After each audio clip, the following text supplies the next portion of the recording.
a gente quer separar as coisas, né? Ah, se tem indício de que ele está fazendo alguma coisa com o menino, logo ele é mau, cruel, assassino, etc. E às vezes não. Tanto é que algumas pessoas que me assistem aqui são a favor da pena de morte e não se acham pessoas más. Né? A esposa não separa de você porque você é a favor da pena de morte.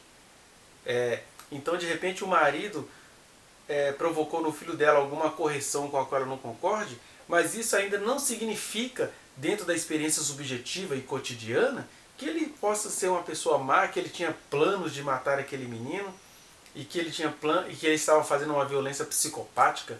Eu acho interessante que as pessoas ficam procurando indícios de criminalidade na mãe, quando na verdade estão todas caindo nas estratégias do talvez psicopata que matou o menino.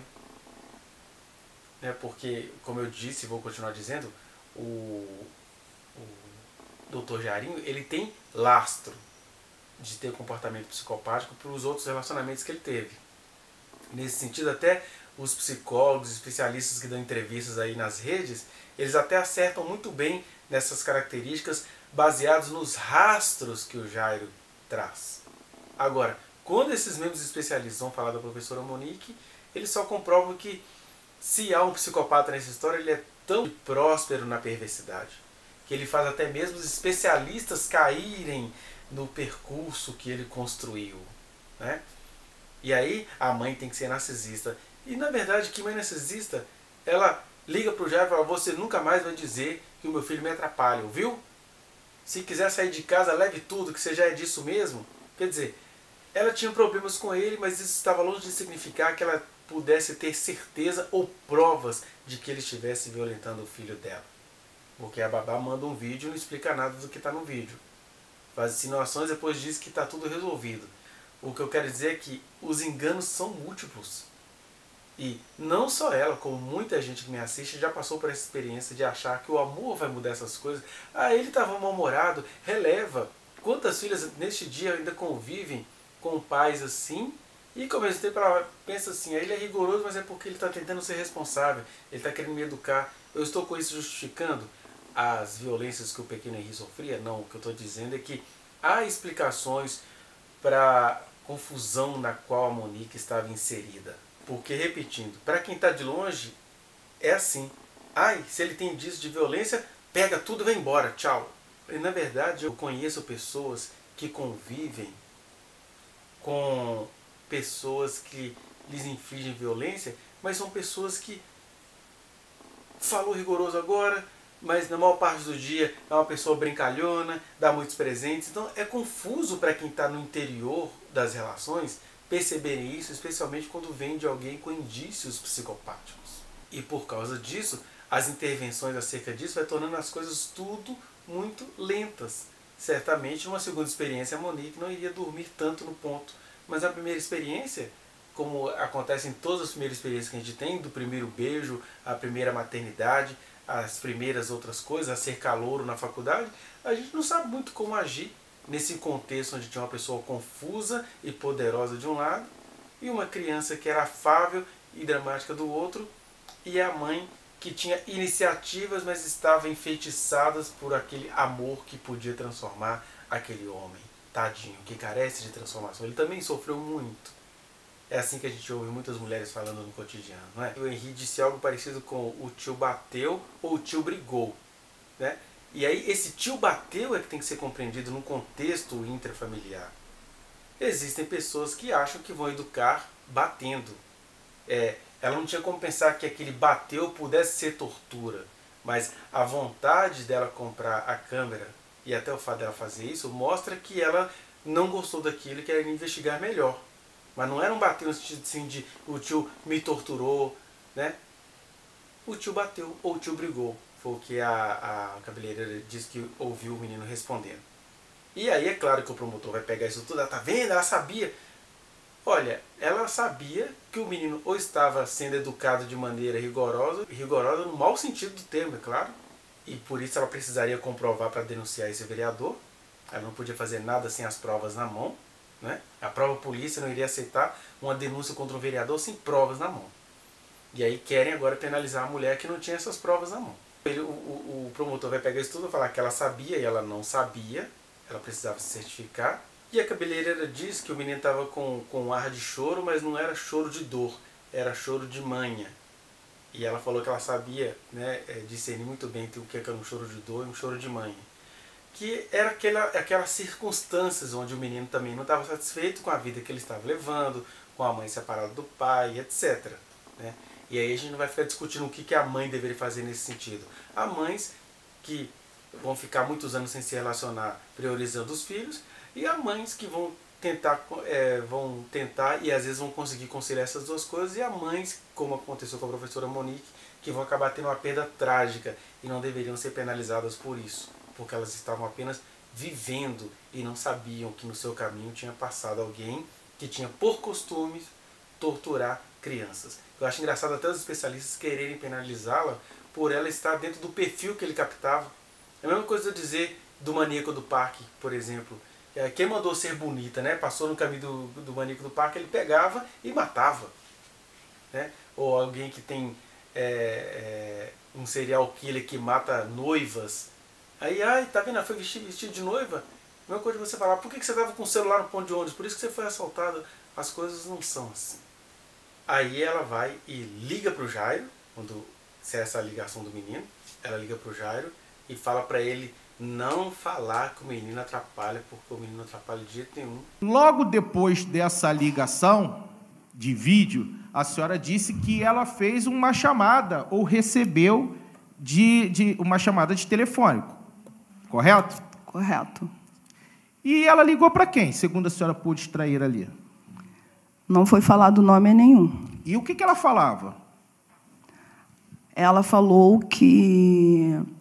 Ela pediu para essa pessoa que não falasse para o filho dela que o filho dela atrapalhava ela, porque ele jamais atrapalhou. Ela falou que se ele mandasse a pessoa, né, mandasse a babá embora, que ela iria embora também, porque a babá cuidava muito bem da criança. E não sei o que a outra pessoa do outro lado falou, que ela virou e falou, se você quer quebrar tudo, então você quebra, porque você já está acostumada a fazer isso mesmo. Vou ler parte do depoimento da senhora e saber se a senhora confirma.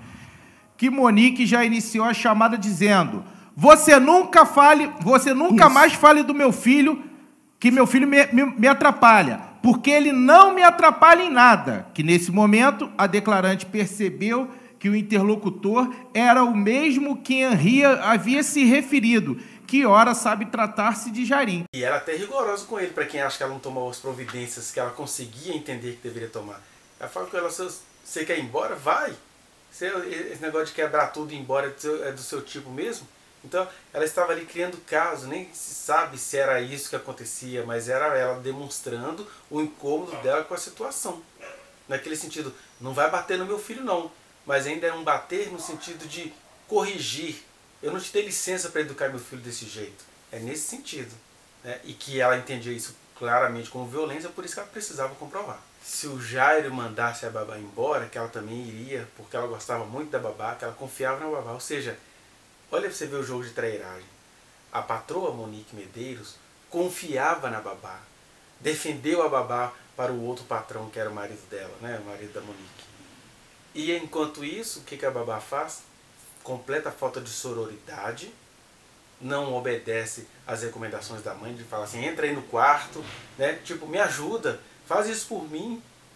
E ela chega a dizer isso pro Jairo, né? Todo mundo fica falando, ela ameaçou financeiramente o Jairo, mas ninguém cita essa frase que ela diz pro Jairo, olha, se você mandar a babá embora, eu vou também.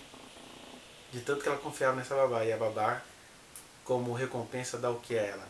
Um falso testemunho, um testemunho confuso.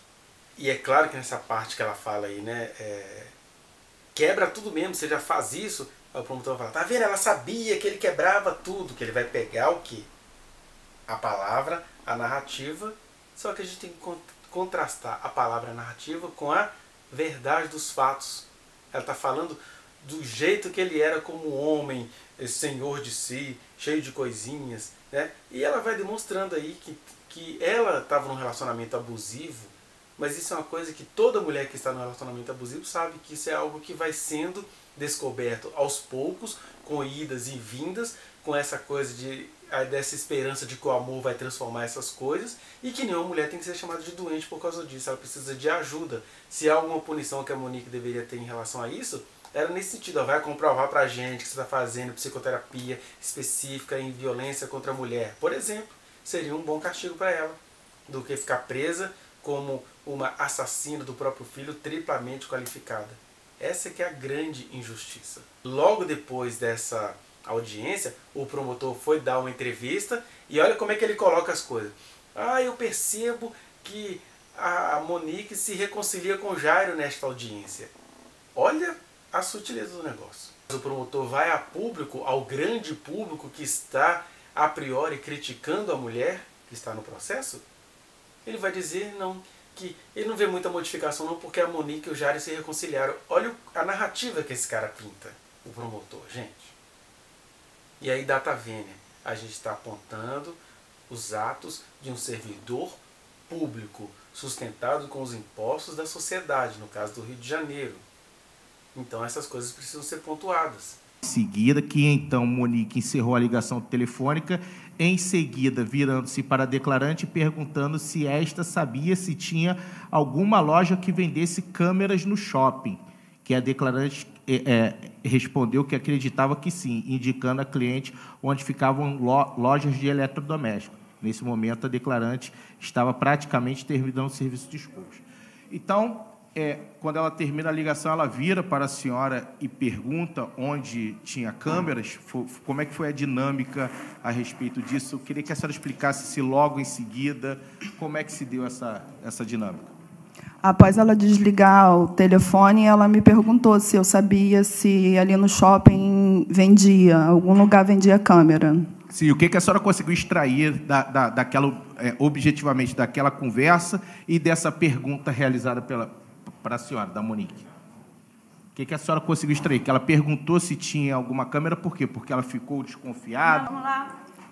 A senhora entendeu a pergunta? Entendi. Assim, ali naquele momento, o que eu entendi foi que ela estava desconfiando de alguma coisa. Desconfiando, ela não tinha certeza de nada, pelo que a senhora pôde extrair. Para mim, desconfiar. E é importante isso que é pontuado na audiência, né? Que a Monique, ela desconfiava. Mas desconfiança sem comprovação é nada. Por coisas muito menores, você vai a uma delegacia e vai, cadê as provas? Porque você está tirando isso de onde? E aí uma mãe vai denunciar o vereador, seu esposo, sem provas? Às vezes até com provas, a gente pode ver no caso da Mariana Ferrer, no caso de muitas outras provas, de uma atriz que mandou os vídeos com o marido enforcando-a. A gente vai vendo aquele assassinato lá do biólogo que matou a advogada em Santa Catarina. O cara joga ela do andar que não era um térreo, com todas aquelas provas dele espancando ela na garagem, no elevador, etc. O cara foi praticamente inocentado. Como é que essa professora iria incriminar esse homem respeitado pela sociedade, que está sendo respeitado agora até por ambas as defesas? Eu reconheço que a vida das mulheres neste país é difícil demais. Mas resumindo, quando a Monique teve indícios, ela tentou resolver. A gente pode até achar precária a forma como ela tentou resolver, mas ela tentou. Ela peitou o Jairo, ela até ameaçou ir embora junto com a babá, ela protegeu a babá. E a criança... Era tudo muito confuso e ela estava confiando na babá. Né? Pode até ser, não ser do jeito que a gente goste as coisas, mas essa mulher não estava cometendo crime entregando o filho a esse homem, não. Isso é mentira. A cabeleireira recebe a Monique após a morte do menino e vê que ela está abatida. Ela não estava fazendo nenhuma festa, ela não estava aliviada de ter perdido o filho. Se você achou relevante essas parcas ou pequenas reflexões, dê o seu like, compartilhe este vídeo, espalhe e inscreva-se neste canal, aperte o sininho para você receber as notificações. Tem uma playlist aqui onde eu estou reunindo todas essas questões que eu estou pensando acerca do caso Henri e da inocência da professora Monique. Se você quiser falar comigo no privado, vá às minhas redes sociais, eu estou no Instagram, no Facebook, no Twitter, e a gente pode ir conversando por lá. Pessoas têm me trazido questionamentos que eu vou compartilhando com você aos poucos aqui. Muito obrigado pela sua atenção.